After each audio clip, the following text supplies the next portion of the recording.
If you've ever woken up with your heart racing, your mind filled with a flood of anxious thoughts before you've even had a chance to breathe, this video's for you. Let's talk about Sam. Now, Sam's mornings were rough. He'd jolt away, his mind was racing with overwhelming worries, already anxious before his feet even touched the floor. Maybe you've experienced this too. Morning anxiety that makes it feel like something is terribly wrong. Does that sound familiar? If it does, you're not alone. Morning anxiety is common, especially for people with anxiety disorders, health anxiety, or OCD. But why does it feel so intense? Well, it has a lot to do with something called cortisol.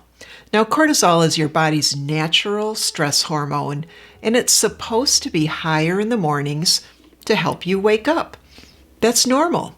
But for some of us, when stress, anxiety, and even poor sleep come into play, cortisol can spike higher than usual, making those mornings, feel really rough. And the more we worry, the more we fuel that anxiety cycle. That's exactly what was happening to Sam. Without realizing it, he was reinforcing anxiety just by ruminating on those early morning thoughts.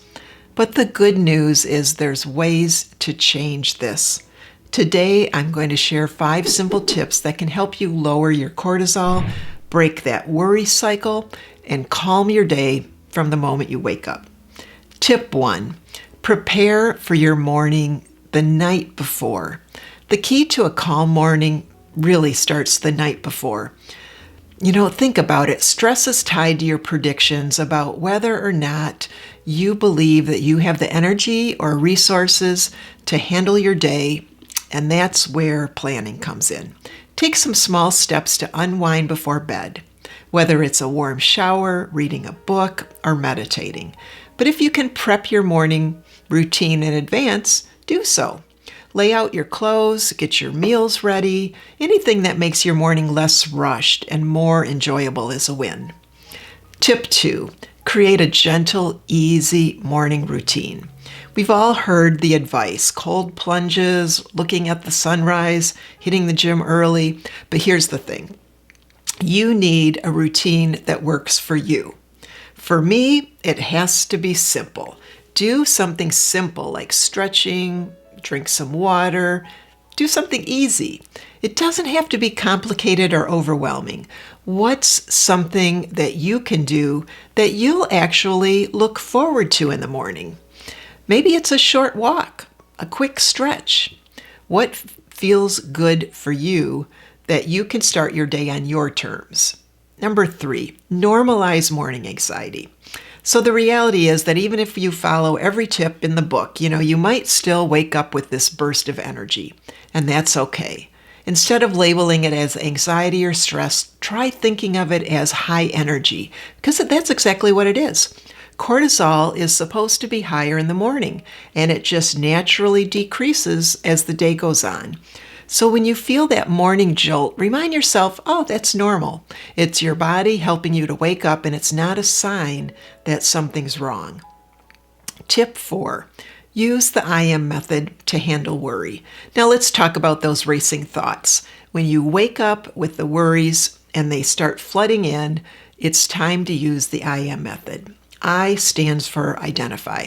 Recognize those thoughts as what they are. Worry, anxiety, OCD, intrusive thoughts, whatever they may be. A stands for allow. Let the thoughts float in the background of your mind, like background noise. You don't need to interact with them or figure them out. Just let them be. It's just mental noise. And M stands for connect to the moment and move on. And even with those thoughts lingering, choose to move forward with your day. Those thoughts can float there, but you don't need to engage with them. It's kind of like listening to background music. You can hear it, but you don't have to focus on it. Tip number 5, seek support when you need it. Remember, you don't have to do this alone. If you're struggling with anxiety, panic, or those restless morning worries, I've created a program for you called Your Panic Attacks Are Not the Boss. Now, this program helps you desensitize and reset your nervous system with ease. And if you need a community of support, check out my WarmHeart Hub community, where you can connect with others going through similar challenges. We're all in this together.